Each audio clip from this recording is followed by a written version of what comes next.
Hello అండి, నమస్తే. Welcome to కథలు కథానికలు. ఈరోజు నవలా శీర్షిక ఏ దేవి వరము నీవో. రచన గుమ్మడి రవీంద్రనాథ్ గారు. చదువుతున్నది రాధిక. తన రచనలను కథలు కథానికలు శ్రోతలకు వినిపించడానికి అనుమతినిచ్చిన గుమ్మడి రవీంద్రనాథ్ గారికి ధన్యవాదాలు తెలియజేసుకుంటున్నాను. కొత్తగా చూస్తున్న శ్రోతలు ఎవరైనా ఉంటే ప్లీజ్ సబ్స్క్రైబ్ చేసుకోండి. ఈ వీడియోని ప్లీజ్ స్కిప్ చేయకుండా చివరి వరకు వినండి. లైక్ చేయండి. మీ అభిప్రాయాలను కామెంట్స్ బాక్స్లో నాతో షేర్ చేసుకోండి. ఇక కథలకు వెడదామా? వావ్! తను నిలబడ్డ చోటికి అడుగు దూరంలో శక్తివంతమైన అణుబాంబు పేలినట్టు అద్దిరిపడ్డాడు వంశీకృష్ణ. అతడి కళ్ళల్లోకి చూస్తూ నెమ్మదిగా చెప్పింది అనన్య. నువ్వు విన్నదే నేను చెప్పాను Vamsi. You really mean it?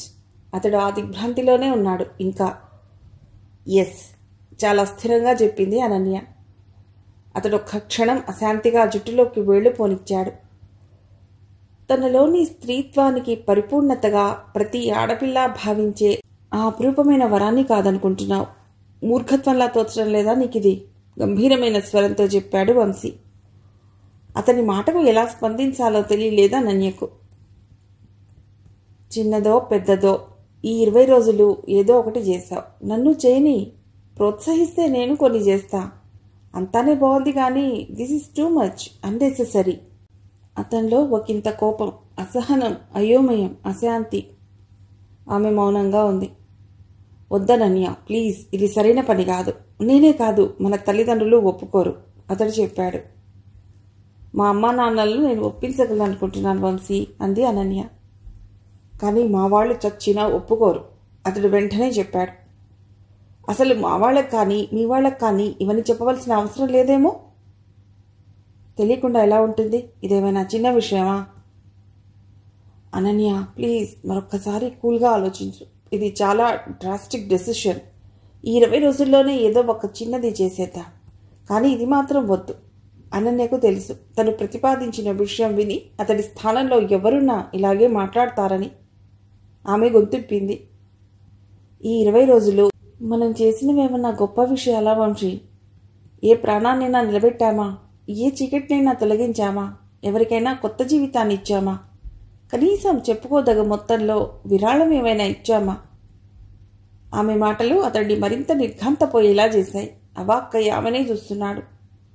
అసలు అనన్య ప్రతిపాదించిన అసాధారణ విషయం ఏమిటో, దాని వెనక గల కారణం ఏంటో తెలుసుకునే ముందు గత 20 రోజులుగా వాళ్ళు ఏం చేశారో ముందు చూడాలి. కథా ప్రారంభం.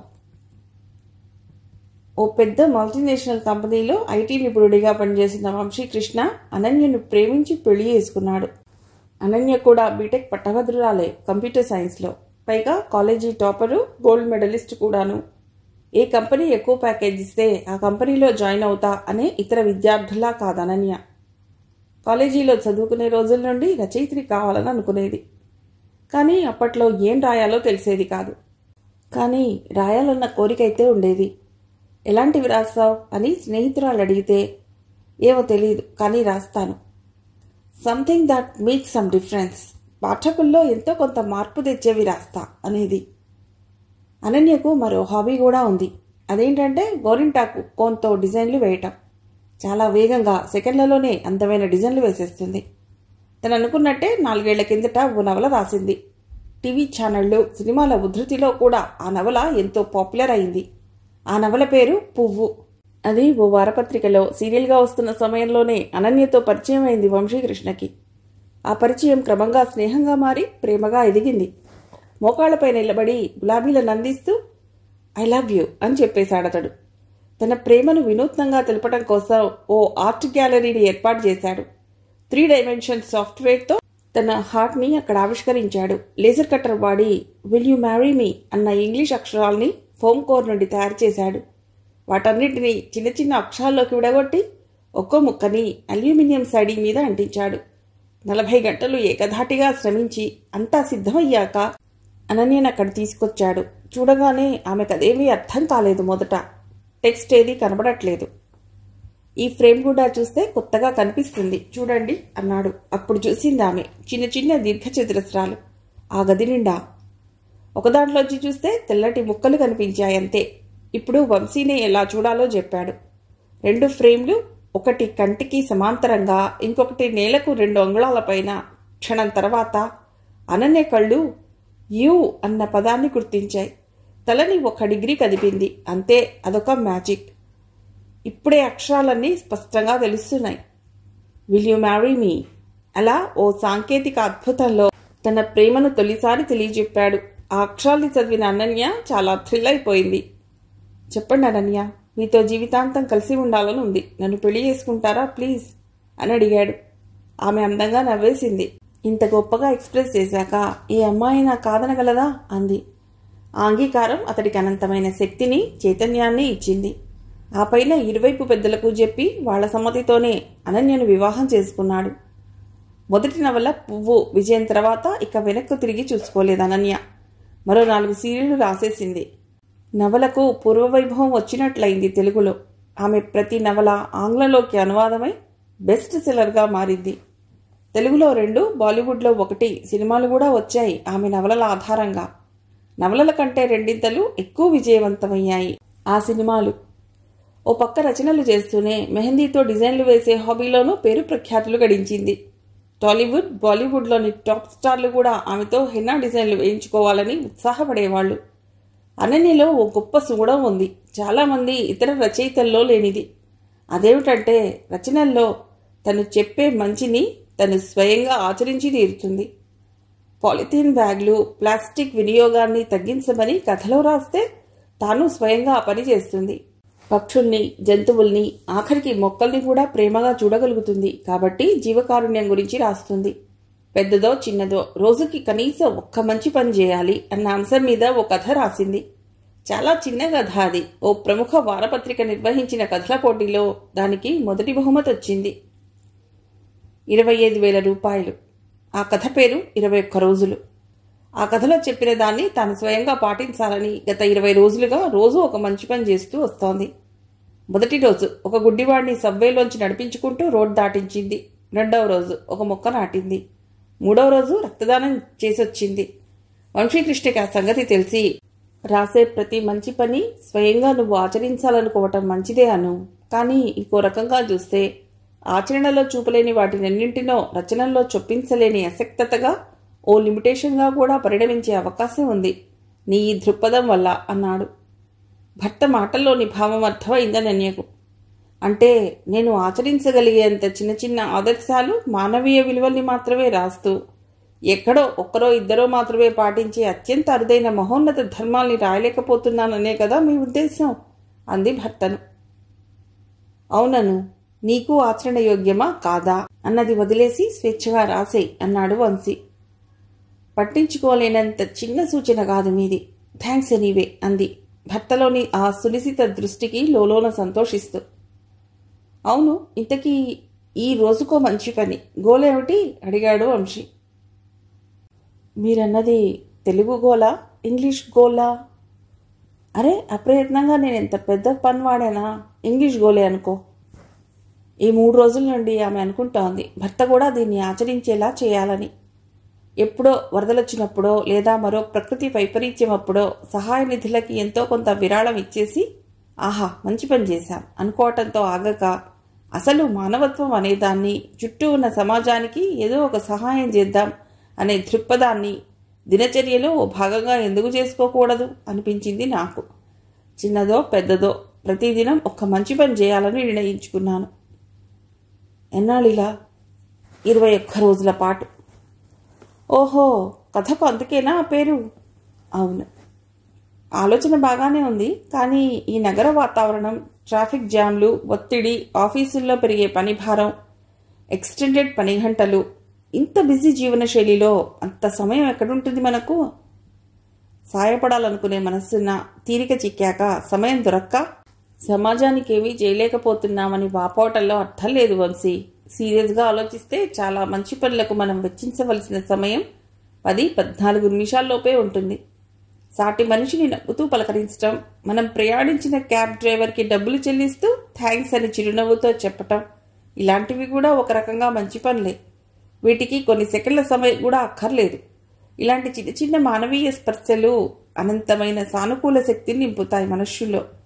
మనిషికి మనిషికి మధ్య మనం పేర్చుకుంటున్న గోడల్ని కూల్చి వంతెనల్ని నిర్మిస్తాయి అవి. నిజమే, కానీ ఏమిటి మీ సందేహం? ఎప్పుడైనా వీలున్నప్పుడైతే పర్వాలేదు, కానీ ఒక నియమంలా ప్రతిరోజు అంటే కష్టం కదా.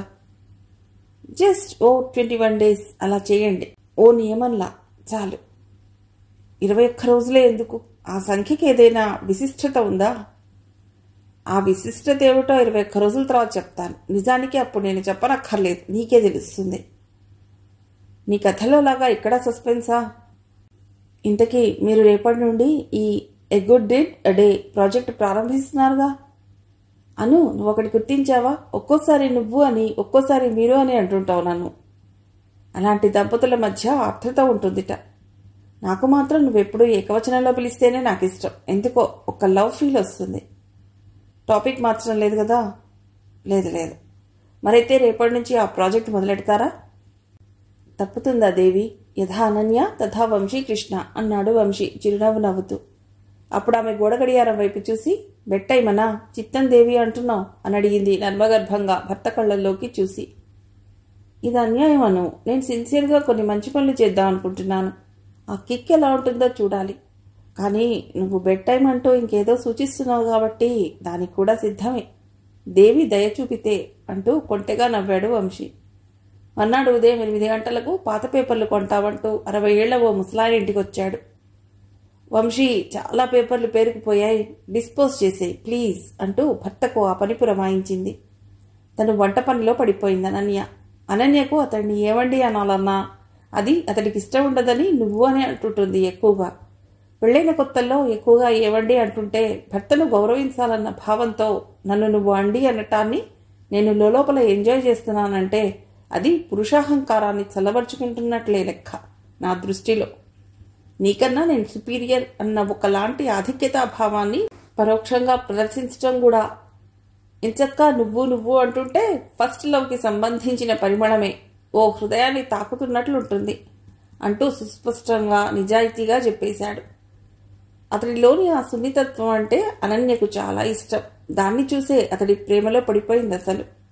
అలా ఏమైనా పనులతడికి అప్పగించినప్పుడు కూడా వాటినతడు చిరునవ్వుతో చేస్తాడే తప్ప ఏమిటి తనేదో బాస్లా నాకు పనులు అసైన్ చేస్తోంది అని ఫీల్ అవ్వడు ఎప్పుడు.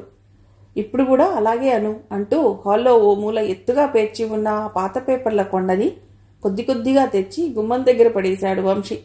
పాత పేపర్లు కొని ఆ ముసలాయన వాటిని తూచి 10 కిలోలు సార్ అన్నాడతడు. కిలో ఎంత అడిగాడు వంశీ. 6 రూపాయలు సార్, మీకు తెలవందేముంది. 8 రూపాయలు ఇవ్వు బేరం చేశాడు వంశీ. గిట్టది సార్, కొత్తగా బేరమాడతారేమిటి సార్ మీరు కూడాను, ఎప్పుడు 6 రూపాయలుగా ఇస్తున్నాను. వంశీని ఒప్పించే ప్రయత్నం చేశాడు ఆయన. యూ కెన్ నెగోషియేట్ ఎనీథింగ్ అనే సబ్జెక్టు మీద వచ్చిన పుస్తకాల్లోని సూత్రాలు అక్కడ ప్రయోగించదలుచుకోలేదు వంశీ. కానీ ఆ ట్రాన్సాక్షన్లో వీలైనంత లాభం పొందాలన్నట్టు 7 రూపాయలు ఇవ్వు కిలోకి, అదే ఫైనల్ అన్నాడు. సార్ గిట్టదు సార్. అరే సార్, పక్కిళ్లలో అడగండి మీకు అనుమానమైతే కొద్దిగా బతిమిలాడుతున్నట్లు చెప్పాడా ముసలాయన. ఏమనుకున్నాడో, సరే ఇవ్వు. సమయం వృధా కావడం ఇష్టం లేక ఒప్పేసుకున్నాడు వంశీ. ఆ పెద్దాయన తన జేబులోంచి 6 10 రూపాయల నోట్లు తీసి 4 సార్లు లెక్క పెట్టుకుని 6 అని నిర్ధారించుకుని వంశీకి ఇచ్చాడు. వంశీ కుడి చెయ్యి ఆ నోట్లను అందుకోవటానికి ముందుకు జరిగింది. చూపుడు వేలు బొటరు వేలు మధ్య ఆ కరెన్సీ నోట్లని పట్టుకున్నాడు. అప్పుడు జరిగింది అది. ఆ డబ్బు ఆ పెద్దాయన చేతుల్లోంచి విడుదలై వంశీ చేతుల్లోకి వెళ్లబోతున్న ఆఖరి క్షణంలో చటుక్కున్న వాటిని వదిలేశాడు వంశీ. ఇప్పుడు 6 10 రూపాయల నోట్లు ఆ పెద్దాయన చేతిలోనే ఉండిపోయాయి. ఏమిటి సార్ అన్నాడు ఆయన అర్థం కాక. డబ్బులొద్దు ఉంచుకో అన్నాడు వంశీ చల్లని నవ్వుని పెదాల మీద కురిపిస్తూ. తను విన్నదేమిటో అర్థం కాలేదు. అవాక్కయ్యాడా ముసలాయన. ఎన్ని పేపర్లు ఊరికే తీసుకెళ్ళిపోమంటారా సారు? నమ్మశక్యం కానట్లు అన్నాడు. లోపల చెప్పనలవి కానంత ఆనందోద్వేగం ఉంది. అవునయ్యా, పేపర్లు తీసుకెళ్ళు, నాకు డబ్బులు ఇవ్వనక్కర్లేదు ఈసారి చెప్పాడు వంశీ. ఆయన కళ్ళల్లో ఒక మెరుపు, జాయ్ఫుల్ సర్ప్రైజ్. సంతృప్తిగా నవ్వుకుంటూ లోపలికి వచ్చేశాడు వంశీ. ఎన్ని కిలోలు అయ్యాయి వంశీ? టమాటోలు కట్ చేస్తున్న అనన్య భర్తను అడిగింది. గులాబీ రంగు నైటీలో ఉంది తనప్పుడు. జుట్టు వెనక్కి మడిచి బన్ వేసింది. ఎలాంటి దుస్తులు వేసుకున్నా, జుట్టు ఎలా దువ్వుకున్నా, అసలు దువ్వకుండా వదిలేసినా ఆమె అందంగా ఉంటుంది. 10 చెప్పాడు వంశీ. ఎంతొచ్చింది? 60 రూపాయలా? ఏమీ రాలేదు. అదేంటి? టొమాటోలు కోయటం క్షణం ఆపింది. నేను తీసుకోలేదు చెప్పాడు. ఆమెను ఎదురు ముడుచుకుంది. ఏ అని అడిగింది. ఈరోజు జాయ్ ఫర్ గివింగ్ వీక్ ఆఖరి రోజు. పాప ముసలాయన్ చూస్తే జాలేసింది. ఆ 60 రూపాయల్ని తిరిగి ఇచ్చేశాను. నిజంగానే ఇవ్వటంలో ఓ కిక్కుందను చెప్పాడు వంశీ. భర్త కళ్ళల్లోకి సంభ్రమంగానూ ఆనక ఇష్టంగానూ చూసింది అనన్య. గుడ్ అంది నవ్వుతూ. ఈరోజు నేను చేసిన మంచి పని ఇది ప్రకటించాడు వంశీ.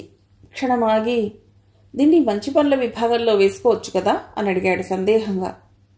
తప్పకుండా వేసుకోవచ్చు. ఆ 60 రూపాయలు మనకు లెక్కలోంది కాదు. ఇంట్లోని క్లటర్ తొలగిపోయింది. కానీ ఆ ముసలాయనకు అలా అన్ఎక్స్పెక్టెడ్గా ఓ 60 రూపాయలు మిగలటం చాలా గొప్ప మేలవుతుంది.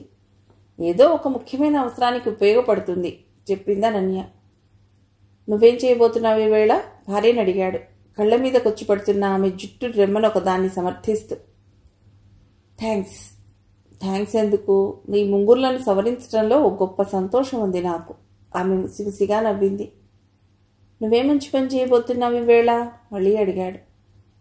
ఏమీ లేదు, ఇంకా ఏది అనుకోలేదు చెప్పింది అనన్య. కానీ ఆ వెంటనే స్ఫురించింది ఏం చేయవచ్చో.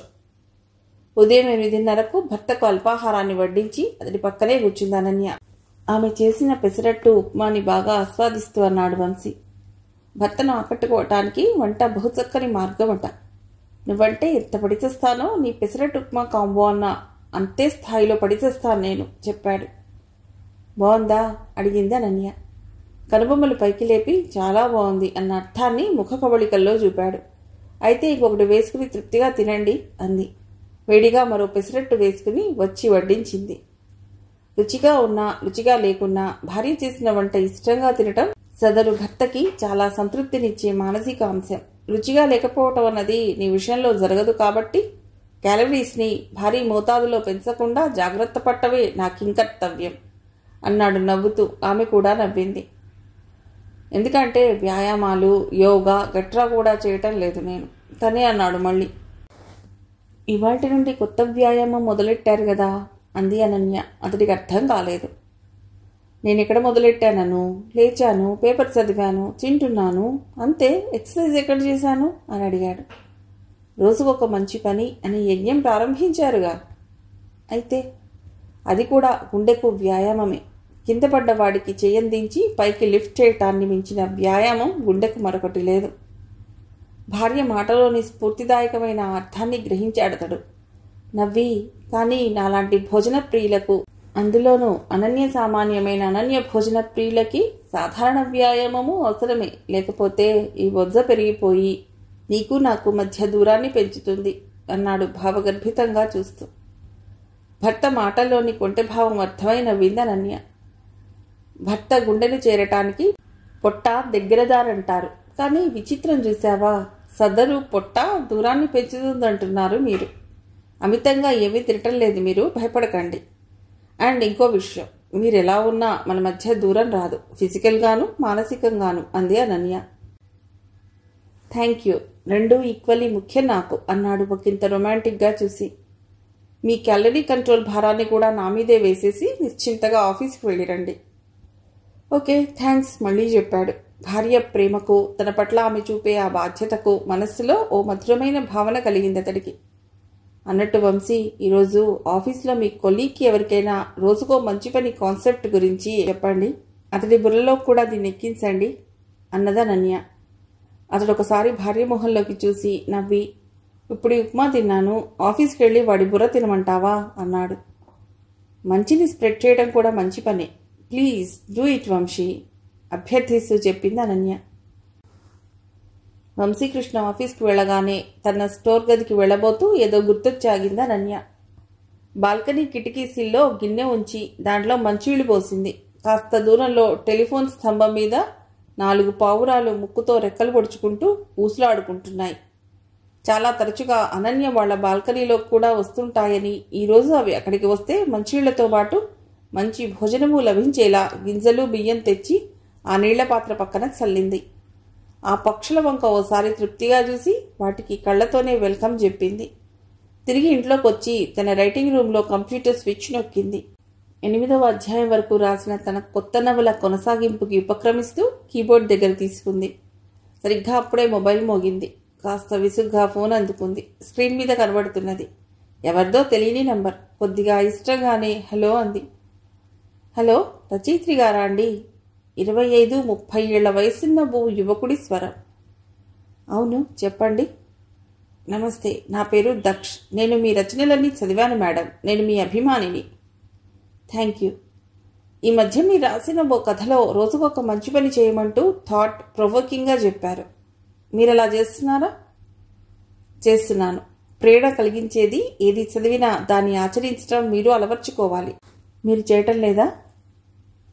నేను చాలా బిజీగా ఉంటానండి.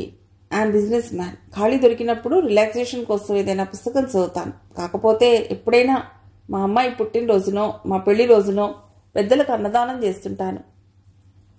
మంచిదే, కానీ ఎప్పుడో ఒకసారి అలా చేయటమే కాక ప్రతిరోజు మన దైనందిన జీవితంలో భాగంగా చిన్నదో పెద్దదో ఒక మంచి పని చేస్తుంటే సామాజిక స్పృహ పెరుగుతుంది. సాయం కోసం ఎదురుచూసే వారి కేకల్ని, రోదనల్ని మనం వినగలుగుతాం. ప్రతిరోజు అంటే ఇబ్బంది కదండి. అంత టైం ఎక్కడ దొరుకుతుంది? మన కంఫర్ట్ జోన్లోంచి బయటపడాలంటే ఎవరికి మాత్రం ఇష్టం ఉంటుంది? మనం చేసే మంచి ఏదో ఒక రూపంలో మనకు రెసిప్రొకేట్ అవుతుంది. అసలు ఎలాంటి ప్రతిఫలాపేక్ష లేకుండా అన్కండిషనల్గా సహాయపడటం నిజమైన మానవత్వం. ప్రతిదానం చేయటానికి మీ సోకాల్ కంఫర్ట్ జోన్ అనుమతించకపోతే 21 రోజులు చేసి ఆ తర్వాత మీకు వీలునప్పుడు చేయండి అంటూ సంభాషణను ముగించేసింది అనన్య. ఆ రాత్రి భోజనం చేస్తుండగా భార్యతో చెప్పసాగాడు వంశీకృష్ణ. పీకాక్ బ్లూ చీరలో ఉంది అనన్య. చీర కట్టుకుంటే ఆమె జడ చాలా బాగుంటుంది. నీ ఆజ్ఞానుసారం మా ఆఫీస్లో ఒకటి బుర్ర తిన్నానను. నీ కాన్సెప్ట్ వాడికి అంటించాను. కొంచెం కన్విన్స్ అయినట్లే ఉన్నాడు. చూద్దాం అన్నాడు చివర్లో. ఎవరతను? శేఖర్ అని నా ప్రాజెక్ట్ మేట్. ఇంతకీ మీరేదైనా చేశారా? నాదా ఉదయమే అయిపోయిందిగా. అది జాయ్ ఫర్ గివింగ్ కోటాలోది. అది మంచి పని అన్నావు. అయితే ఇంకేమీ చేయలేదా? మంచి పని వ్యాపింపచేయడం కూడా మంచి పని అని కూడా అన్నావు. అవును అన్నాను. ఇవి కాక ఇంకేమైనా చేశావా అని అడుగుతున్నాను. టీచర్ హోంవర్క్ చేశావా అని విద్యార్థిని అడిగినట్లుంది నీ వాలకం. అనన్య నవ్వింది. స్పూన్తో అన్నాన్ని నోట్లో పెట్టుకుని చెప్పు వంశీ, ఇంకేదైనా చేశావా అని అడిగింది. చెప్తా, ఇంకో రోటీ వేయి. కాన్సన్ట్రేషన్ అంతా రోటీల మీదే ఉన్నట్టుంది నీకు. చిరుకోపం ప్రదర్శిస్తూ అతడు ఒకటి అడిగితే 2 వడ్డించింది. థ్యాంక్స్, ఇప్పుడు చెప్తా విను. రోడ్డు మీద 80 ఏళ్ల పండు ముసలావిడ ఎండలో విచ్చమెత్తుకుంటోంది. ఒక చోట ముడతలు పడ్డ చర్మం, వంగిపోయిన నడుము, వృద్ధాప్యంతో కుంగిన శరీరం. కర్ర సాయంతో నడుస్తూ చాలా ఫ్రెజైల్గా గట్టిగా గాలి వీస్తే కింద పడిపోతుందన్నట్లుంది. జాలేసింది.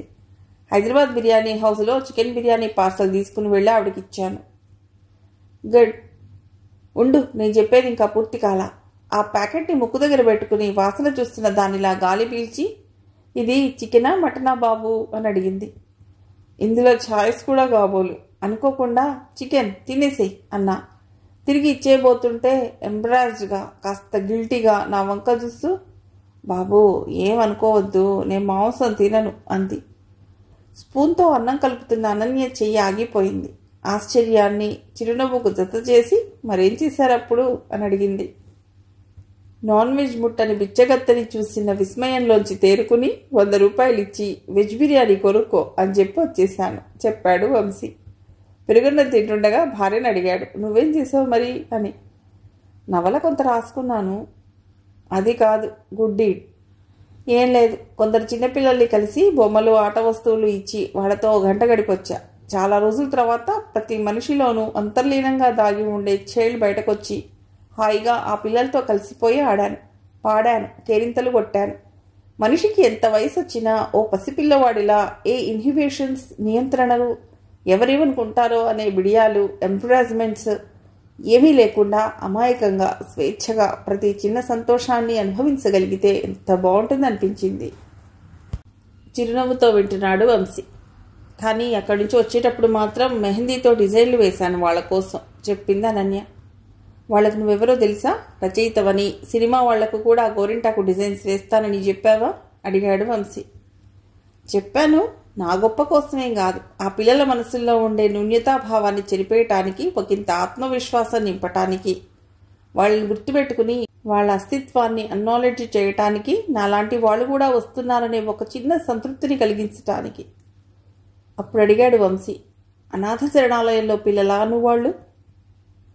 ఆమె అవునన్నట్లు తల ఊపి, హెన్నాతో డిజైన్లు వేసే ముందు ఆ బుల్లి చేతుల్ని నా వేళ్లతో ఆప్యాయంగా తడిమాను. ఆరచేతుల్ని నా పెదవులతో అద్దుకుని గట్టిగా చప్పుడయ్యేలా ముద్దు పెట్టుకున్నాను. నేను వేసిన మెహందీ డిజైన్ల కన్నా ఇలా నేను స్పర్శించటం, ముద్దు పెట్టుకోవటాన్ని ఎక్కువ ఆస్వాదించారు వాళ్ళు అని చెప్పింది. నీ స్పర్శని, నీ ముద్దుని ఆస్వాదించడం ఏమిటి? అతడు స్వల్పంగా నుదురు చిట్లించాడు. ఆమె అదోలా అనుమానంగా భర్తను చూసి, ఏమిటి అసూయ? అంది నవ్వుతూ. ఆ రెండింటికి, అదే నీ స్పర్శకి, నీ ముద్దుకి పేటెంట్ హక్కులు నావి కదా మరి అన్నాడు అతడు నవ్వుతూనే. పాపం వాళ్ళు చిన్న చిన్న పిల్లలండి, వాళ్ళని చూస్తుంటే మనసు ద్రవించిపోయింది నాకు. నేను అలా వాళ్ళని స్పృశిస్తుంటే వాళ్ళ కళ్ళు చెమ్మగిల్లిపోయాయి. అసలు ఆ పిల్లలు ఎవరనుకుంటున్నావు వంశీ? ఎవరు? అనాథలన్నావుగా. అనాథలే, కానీ పుట్టడమే HIV పాజిటివ్గా పుట్టిన శాపగ్రస్తులు. వాళ్ళంతా ఎయిడ్స్ పిల్లలు. నేను వెళ్ళింది అలాంటి పిల్లల సంరక్షణ కోసం ఏర్పడ్డ ప్రత్యేకమైన హోమ్కి. అవునా? అతడు దిగ్భ్రాంతి చెందాడు. అవును వంశీ, ఆ పసి వయసులో వాళ్ల మానసిక, శారీరక ఎదుగుదలకు స్పర్శ ఎంత ప్రాథమిక అవసరమో నాకు తెలుసు. తల్లి స్పర్శ అనేది ఓ బేసిక్ నీడ్. దీనికి సైకాలజీ చదవనక్కర్లేదు, పీడియాట్రిక్స్ చదవనక్కర్లేదు. అమ్మ వడి, అమ్మ చేతి స్పర్శ, ఇవి ప్రకృతి సహజ సిద్ధంగా అందించిన అపురూప వరాలు పిల్లలకి. ఆ వరాలు లభించని అభాగ్యులు వాళ్ళు. మానవీయ స్పర్శే కాదు, కనీస భౌతిక స్పర్శ కూడా నోచుకొని నిరుపేదలు, కర్స్డ్ కిడ్స్. అందుకే నేను అలా వాళ్ళని ప్రేమగా ముద్దాడాను, దగ్గరకు తీసుకుని. అది విన్న వంశీ కదిలిపోయాడు. క్షణకాలం ఏమీ మాట్లాడలేదు. కాస్త ఆగి చెప్పాడు, అది ఆ పిల్లల్లో ఎంతో పాజిటివ్ ఎనర్జీని నింపుతుంది. చాలా మంచి పని చేశావను. ఇంకో విషయం ఏమిటంటే, గోరింటాకు కొంతో నేను ఆ పిల్లల అరిచేతులకు డిజైన్ వేయటాన్ని, దానికి ముందు ఆ చేతుల్ని తాకటాన్ని, ముద్దాడ్డాన్ని అన్నిటినీ దృశ్యీకరించాం వీడియో కెమెరాతో, చెప్పింది అనన్య. నిజమా? అతడు విభ్రాంతితో చూశాడు భార్య వైపు. ఎయిడ్స్ పట్ల గల అర్థం లేని అపోహలు ప్రభుత్వాలు ఎన్ని కార్యక్రమాలు చేపట్టినా ప్రజల్లో ఇంకా ఉంటూనే ఉన్నాయి. మామూలు స్పర్శ, కరచాలనం మొదలైన వాటి ద్వారా అది ఇతరులకు అంటుకోదని, ఈ రోగుల పట్ల అన్యాయంగా వివక్ష చూపొద్దని ఓ డాక్యుమెంటరీలా దాన్ని మలుస్తాను. అన్ని టీవీ ఛానళ్లలో అది ప్రసారమయ్యేలా చేస్తాను. స్థిరంగానూ భావోద్వేగం నిండిన నిజాయితీతోనూ చెప్పింది Ananya. It's amazing Anu. Celebrity status ఉన్న నీలాంటి వ్యక్తి ద్వారా ఈ సందేశం ప్రజల్లోకి పెడితే ఎంతో కొంత మార్పు వస్తుంది. కొందరైనా మారతారు. భార్య చేసిన ఆ మంచి పనిని మనస్ఫూర్తిగా అభినందిస్తూ చెప్పాడు వంశీ. ఆమె అప్పుడు భర్త కళ్ళల్లోకి ఇష్టంగా చూస్తూ, థ్యాంక్స్ వంశీ. ఇలాంటి వాటికి జీవిత సహచరుడి నుండి ప్రోత్సాహం లభించటం, నైతికంగా అండగా ఉండటం చాలా ముఖ్యం, అవసరం కూడా. నువ్వు భర్తవటం నా అదృష్టం. పూర్వజన్మ సుకృతం కాదా? నవ్వేస్తూ అడిగాడు. అది కూడా. అదృష్టం, పూర్వజన్మ సుకృతం, నోము ఫలం లాంటి పెద్ద పెద్ద మాటలు ఎందుకను? నిజం చెప్పాలంటే ఇంత మంచి మనస్సున్న నీలాంటి అమ్మాయిని ఆదవ్వటం నాకెక్కువ గర్వం. ఎందుకో తెలుసా? ఒక మంచి పుస్తకం చదివినప్పుడో, ఒక వ్యక్తిత్వ వికాస నిపుణుడి ప్రసంగం విన్నప్పుడో కలిగే ప్రేరణ 2-3 రోజులు లేదా వారం 10 రోజుల పాటు ఉండవచ్చు. కానీ విలువల్ని, మానవతను ప్రతిదినం దినచర్యలో అంతర్భాగంలా పాటించే వ్యక్తి కంటికెదురుగా కనిపిస్తూ ఉంటే ఆ ప్రేరణ అసామాన్యం. అది జీవితాలనే మార్చేస్తుంది. I love you darling, more than yesterday and less than tomorrow. Love you too Vamsi, వెంటనే చెప్పింది అనన్య. అవును, ఇంతకీ ఈ రోజుకో మంచి పని పథకాన్ని 21 రోజులే ఎందుకు అని అడిగాడు. ఈ 21 సంఖ్య ప్రాధాన్యత నీకు తెలుసుననుకున్నానే. తెలీదు, చెప్పు. డాక్టర్ వ్యాయామాలు చేయమని సలహా ఇస్తే 2-3 రోజులు చేసి 4వ రోజున బద్దకిస్తాం, వెళ్ళాం. మళ్ళీ ఇంకో 2 రోజులు చేస్తాం, మళ్ళీ బద్ధకం. ఇది చాలా విషయాల్లో జరుగుతుంది. కాఫీ టీలు తగ్గించాలనుకోవటం, టీవీ చూడటం మానేసి పుస్తకాలు చదవాలనుకోవటం, ఇలా. కానీ 4 రోజులు ఆచరిస్తాం, మళ్ళీ 2 రోజుల్లో పట్టుదల సన్నగిల్లిపోవటం. కానీ ఏ పనైనా క్రమం తప్పకుండా మధ్యలో బ్రేక్ చేయకుండా నిష్టగా 21 రోజుల పాటు కనుక చేయగలిగితే ఇక అది అప్పుడు ఒక అలవాటుగా మారిపోతుంది. అంటే హ్యాబిట్గా మారటం. అవును, హ్యాబిట్ ఫార్మేషన్. ఇక అప్పుడు 22వ రోజు కూడా ఆ అలవాటు మనల్ని వదలదు, దాన్ని కొనసాగించకుండా ఉండలేం. గాడ్, అదా నీ ఆలోచన అన్నాడు ఆ 21 రోజుల వెనక గల ఉద్దేశాన్ని అర్థం చేసుకుని. అవును అంటూ నవ్వింది అనన్య. పండువెనెల కాంతికి సిరిమల్లెల ఘుమఘుమ జతైనట్టు అద్భుతంగా ఉంటుంది అనన్య నవ్వినప్పుడు. ఆ అద్భుతానికి మంచితనపు మధురిమ కూడా కలగలవటంతో అది మరింత అపూర్వమే కనిపిస్తోంది వంశీకి. ఆమె చిరునవ్వు వెలుగులో తన జన్మ ధన్యమైపోవాలనుకున్నాడు. కానీ స్వచ్ఛమైన ఆమె మనసులో కూడా ఓ కొత్త కోణం దాగి ఉందని అప్పటికీ తెలియదు వంశీకి.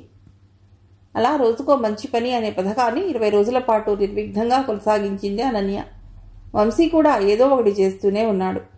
21వ రోజు, ఆ వేళ ఆదివారం. ఆఫీసుకు వెళ్లే పని లేదు కాబట్టి ఓ అరగంట ఎక్కువసేపు వ్యాయామం చేశాడు. అనన్య కూడా ప్రాణాయామం, యోగాసనాలు చేసింది. స్నానాలు అయ్యాక బాల్కనీలో కాఫీ సేవిస్తూ పేపర్ చదువుతూ కూర్చున్నారిద్దరు. అతడు పేపర్లో పూర్తిగా లీనమైన ఆమె మాత్రం ఓ విషయాన్ని అతడికి ఎలా చెప్పాలా అని లోపల మదన పడుతోంది. కళ్ళు హిందూపై ఉన్న మనసక్కడ లేదామెకు. ఇంతలో అతడే యథాలాపంగా తలెత్తి భార్య వైపు చూశాడు. ఏంటను అదోలా ఉన్నావు అని అడిగాడు. ఆమె ముఖ కవళికల్లోని అతి చిన్న మార్పు కూడా అతడి దృష్టి నుండి తప్పించుకోలేదు. అది అతడు గమనింపు శక్తి కాదు, భార్యపైన ఉన్న ప్రేమ. ఆ ప్రేమ వల్ల కలిగే శ్రద్ధ, అంతే. ఏం లేదు అంది అనన్య కాస్త తడబడి. నీకొకటి చెప్పాలి, ఓ విషయం చర్చించాలి. కమా, గో హెడ్. వినడానికి సిద్ధమవుతున్నట్టు కుర్చీలో కాస్త కదిలాడు వంశీ. చాలా ముఖ్యమైన విషయం, కాస్త ప్రశాంతంగా వినాలి, అర్థం చేసుకోవటానికి ప్రయత్నించాలి. ఈ ఉపోద్ఘాతం అంతా దేనికి? అసలు ఏ విషయం? చదివే పేపర్ పక్కన పెట్టాడు వంశీ. ఓ మంచి పని విషయం. అంతే కదా, ఏదైనా ఓకే. మనం ఇన్ని రోజులు చేస్తూ వస్తున్నవి చాలా చిన్నవి. చెప్పుకోదగ్గ గొప్ప పనేది చేయనట్టే లెక్క. ఏదైనా పెద్ద మొత్తంలో డొనేట్ చేద్దామా? అతడు తనంత తానుగా అలా చెప్పటం చూసి ఆమెకు ఆనందం కలిగింది. డొనేషన్ కాదు వంశీ అంది. మరి? ఇంకా ముఖ్యమైనది, చాలా సున్నితమైనది కూడా. నువ్వు అసలు ఈ ఆలోచన ఎలా తీసుకుంటావో అని కాస్త భయంగా కూడా ఉంది. అప్పటికి అతడికి తెలిసిపోయింది భార్య తనతో మాట్లాడాలనుకుంటున్నది మామూలు విషయం కాదని. ముందదేమిటో చెప్పు అన్నాడు. వంశీ, మనకు పెళ్ళై 1 ఏడాది దాటింది. ఇన్నాళ్లుగా ఏదో ఒక కుటుంబ నియంత్రణ పద్ధతులను అనుసరిస్తూ వస్తున్నాం. 2 ఏళ్ల పాటు పిల్లలొద్దనుకున్నాం కదా మనం. ఈ 2 ఏళ్లు మన కోసం మనం బతుకుతూ దాంపత్య జీవితాన్ని అనుభవించాలని తొలిరైనాడే అనుకున్నాం కదా. నిజమే, కానీ 2 ఏళ్ల వరకు ఆగలేను. ఇప్పుడే తల్లినైపోతానంటావా? నాకోకే. అది కాదు వంశీ, అసలు నాకు పిల్లల్ని కనాలం లేదు చెప్పేసింది అనన్య. తను విన్నది నిజమా కాదా అన్నట్టు. ఏమన్నావు అని అడిగాడు వంశీ. నాకు పిల్లలొద్దు Vamsi. I don't want to give birth to any child. నాకు పిల్లల్ని కనాలం లేదు. నువ్వు అసలు స్పృహలో ఉండే మాట్లాడుతున్నావా అను? Are you okay? భార్య నుండి ఏ మగాడు ఎదురు చూడని మాటలవి. అతడికి ఎందుకో లోపల ఒకలాంటి సఫోకేషన్తో ఇబ్బందిగా అనిపిస్తోంది. వంశీ, నేను ఇలా మాట్లాడటం వింతగా, అసహజంగా, ఎక్సెంట్రిక్గా కూడా ఉంటుందని నాకు తెలుసు.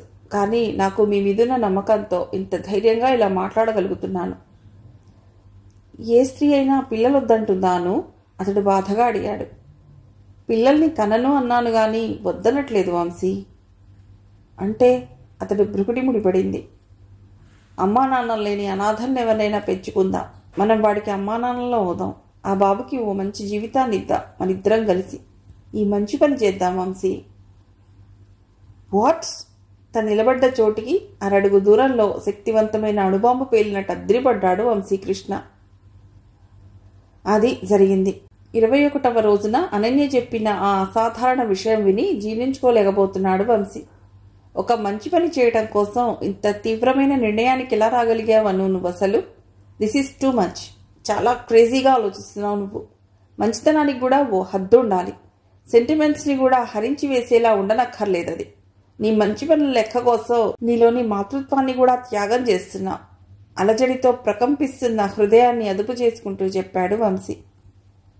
కాకపోతే ఇంకేమిటి, మనం ప్రేమించుకున్నాం, పెళ్ళాడి ఒకటయ్యాం. ఆ ప్రేమ పట్టగా మన దాంపత్యానికి ఒక తీపి గుర్తుగా నీ కడుపులో ప్రాణం పోసుకుని 9 నెలలు నీ గర్భంలో ఎదిగి నీకు నాకు అమ్మా నాన్నల హోదా తెచ్చిపెట్టే మన బిడ్డ మనకొద్దా? అతడి మాటల్లోని భావోద్వేగపు తీవ్రతకి ఆమె ఏమీ చెప్పలేకపోయింది. అప్పుడు అతనే అన్నాడు, నీకు తెలుసా, నేనెన్ని కలలుగా అంటున్నాను. నీ మెన్స్ట్రుయేషన్ సైకిల్ ఆగి డాక్టర్ నిర్ధారించాక ఆ కబురు నువ్వు నాకు మొదటిసారి ఎలా చెప్తావోనని. నువ్వు తండ్రివి కాబోతున్నావు వంశీ అని రొటీన్గా గాక నీలోని రచయిత్రి బుర్రతో గొప్పగా క్రియేటివ్గా ఆలోచించి నేను థ్రిల్ అయిపోయేలా చెప్తావని.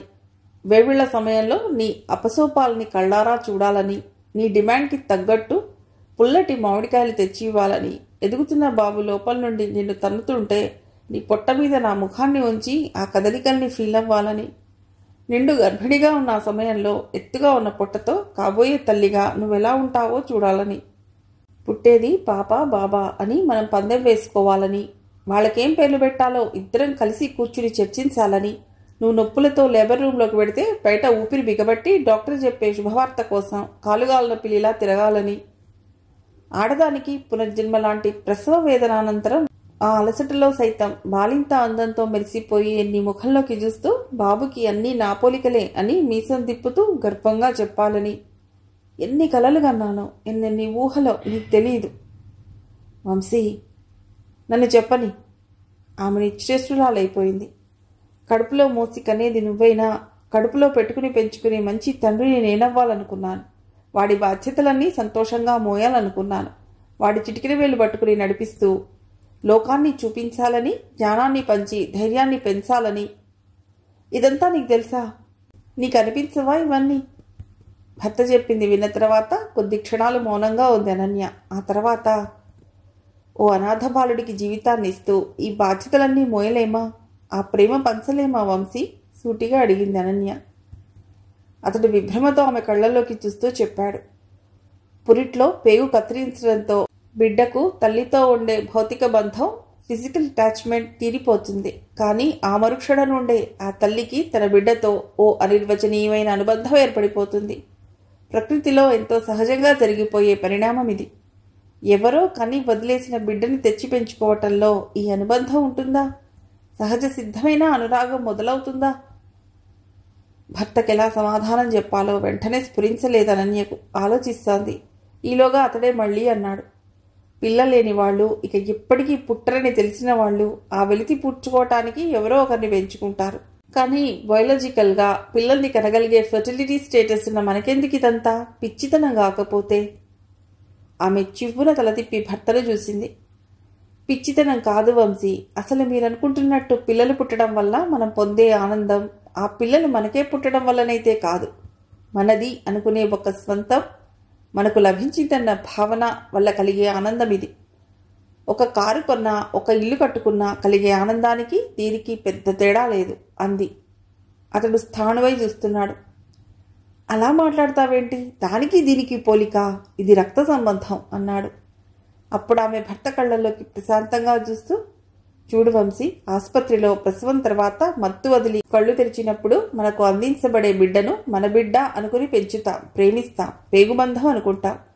ఒకటి ఆలోచించు, అలా మనకివ్వబడ్డ బిడ్డ పొరపాటున మారిపోయి ఎవరో బిడ్డ అయి ఉంటే? అది తెలియక ఆ బిడ్డనే మనదనుకునేస్తాం, ప్రాణాలు ఇచ్చేస్తాం కాదా? పిల్లలు మన ఆస్తిగా భావించడం వల్ల ఆనందమే తప్ప అది పిల్లల వల్ల కాదు. నిజం చెప్పాలంటే మరొక ప్రాణి మనదిగా భావించి స్వీకరించడం వల్ల కలిగే ఆనందమే ఆ సున్నితమైన భావనను మిగిల్చేది. మనం జన్మనిచ్చిన బిడ్డ కావాలనే ఉంది. మన కడుపున పుట్టకపోయినా ఒక బిడ్డను పెంచి పోషించి ఉన్నతంగా తీర్చిదిద్దడం మంచి ఆశయం కాదా? ఈ విషయం పట్ల ఆమె ఎంత ప్రిపేర్డ్గా ఉందో తెలుస్తోంది వంశీకి. నమ్మలేకపోతున్నాడు ఇదంతా. మిగిలిన కథ తర్వాతి భాగంలో.